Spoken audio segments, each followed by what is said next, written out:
ಎಲ್ಲರಿಗೂ ನಮಸ್ಕಾರ. ಜ್ಯೋತಿ ಕಿರಣ್ ಕ್ರಿಯೇಷನ್ಸ್ಗೆ ಸ್ವಾಗತ. ಬನ್ನಿ, ಈ ದಿನ ಬೆಂಗಳೂರಿನ ನಾಡಪ್ರಭು ಕೆಂಪೇಗೌಡರ ಭವ್ಯ ಪ್ರತಿಮೆಯ ಬಗ್ಗೆ ತಿಳಿಸಿಕೊಡ್ತಾ ಇದ್ದೀನಿ.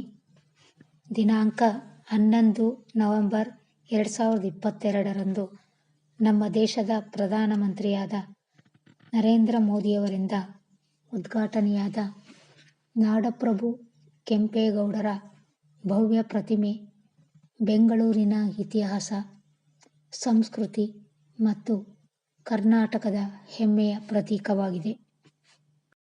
ಬೆಂಗಳೂರಿನ ನಿರ್ಮಾತೃ ನಾಡಪ್ರಭು ಕೆಂಪೇಗೌಡರ ಸ್ಮರಣಾರ್ಥ ನಿರ್ಮಿಸಲಾದ ಈ ಅದ್ಭುತ ಪ್ರತಿಮೆ ದೇಶ ವಿದೇಶಗಳಿಂದ ಬರುವ ಪ್ರವಾಸಿಗರನ್ನು ಆಕರ್ಷಿಸುತ್ತದೆ. ಈ ವಿಡಿಯೋದಲ್ಲಿ ಈ ಭವ್ಯ ಪ್ರತಿಮೆಯ ಸೌಂದರ್ಯ, ಅದರ ಮಹತ್ವ ಮತ್ತು ಸುತ್ತಮುತ್ತಲಿನ ಮನಮೋಹಕ ದೃಶ್ಯಗಳನ್ನು ನೋಡಬಹುದು.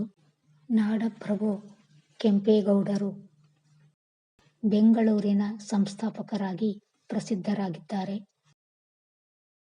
ಅವರ ದೂರದೃಷ್ಟಿ, ಆಡಳಿತ ಕೌಶಲ್ಯ ಮತ್ತು ನಗರಾಭಿವೃದ್ಧಿಗೆ ನೀಡಿದ ಅಪಾರ ಕೊಡುಗೆಯನ್ನು ಸ್ಮರಿಸುವ ಸಲುವಾಗಿ ಬೆಂಗಳೂರಿನ ಕೆಂಪೇಗೌಡ ಅಂತಾರಾಷ್ಟ್ರೀಯ ವಿಮಾನ ನಿಲ್ದಾಣದ ಬಳಿ ಭವ್ಯವಾದ ನಾಡಪ್ರಭು ಕೆಂಪೇಗೌಡರ ಪ್ರತಿಮೆ ನಿರ್ಮಿಸಲಾಗಿದೆ. ಪ್ರತಿಮೆಯ ಸುತ್ತಲಿನ ಉದ್ಯಾನ, ಸುಂದರ ವಿನ್ಯಾಸ ಮತ್ತು ಬೆಳಕಿನ ಅಲಂಕಾರಗಳು ಪ್ರವಾಸಿಗರನ್ನು ಆಕರ್ಷಿಸುತ್ತವೆ. ಸುಮಾರು 108 ಅಡಿ ಎತ್ತರ ಹೊಂದಿರುವ ಈ ಕಂಚಿನ ಪ್ರತಿಮೆಯನ್ನು ಸ್ಟ್ಯಾಚ್ಯೂ ಆಫ್ ಪ್ರಾಸ್ಪರಿಟಿ ಎಂದು ಕರೆಯಲಾಗುತ್ತದೆ. ಇದು ಕರ್ನಾಟಕದ ಹೆಮ್ಮೆ, ಕನ್ನಡಿಗರ ಗೌರವ ಮತ್ತು ಬೆಂಗಳೂರಿನ ಶ್ರೀಮಂತ ಇತಿಹಾಸದ ಪ್ರತೀಕವಾಗಿದೆ.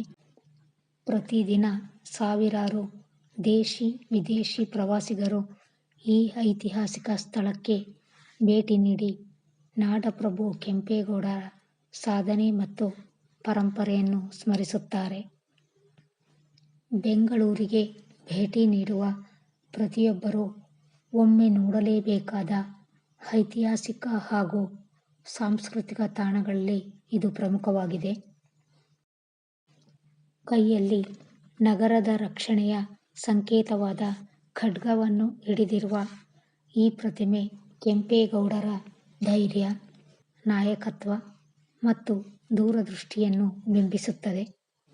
ಬೆಂಗಳೂರಿನ ಇತಿಹಾಸ, ಸಂಸ್ಕೃತಿ ಮತ್ತು ಅಭಿವೃದ್ಧಿಗೆ ನಾಡಪ್ರಭು ಕೆಂಪೇಗೌಡರ ಕೊಡುಗೆ ಅಪಾರವಾಗಿದೆ. ಈ ಪ್ರತಿಮೆ ಅವರ ಸಾಧನೆಗಳನ್ನು ಮುಂದಿನ ಪೀಳಿಗೆಗೆ ಪರಿಚಯಿಸುವುದರ ಜೊತೆಗೆ ಕರ್ನಾಟಕದ ಹೆಮ್ಮೆ ಮತ್ತು ಬೆಂಗಳೂರಿನ ಗುರುತಿನ ಪ್ರತೀಕವಾಗಿ ನಿಂತಿದೆ. ಇಂದು ಈ ಸ್ಥಳವು ದೇಶ ವಿದೇಶಗಳಿಂದ ಬರುವ ಪ್ರವಾಸಿಗರನ್ನು ಆಕರ್ಷಿಸುವ ಪ್ರಮುಖ ಪ್ರವಾಸಿ ತಾಣಗಳಲ್ಲಿ ಒಂದಾಗಿದೆ. ಇತಿಹಾಸ, ವಾಸ್ತುಶಿಲ್ಪ ಮತ್ತು ಸಂಸ್ಕೃತಿಯನ್ನು ಮೆಚ್ಚುವ ಪ್ರತಿಯೊಬ್ಬರೂ ಭೇಟಿ ನೀಡಬೇಕಾದ ವಿಶೇಷ ಸ್ಥಳವಾಗಿದೆ. ವಿಶೇಷ ಸ್ಥಳಗಳ ಪರಿಚಯ ಹಾಗೂ ಇತಿಹಾಸದ ಬಗ್ಗೆ ತಿಳಿಯಲು ಸದಾ ನಮ್ಮ ಚಾನೆಲ್ ಜೊತೆ ಇರಿ. ವಿಡಿಯೋ ವೀಕ್ಷಿಸಿದ ಎಲ್ಲರಿಗೂ ಧನ್ಯವಾದಗಳು.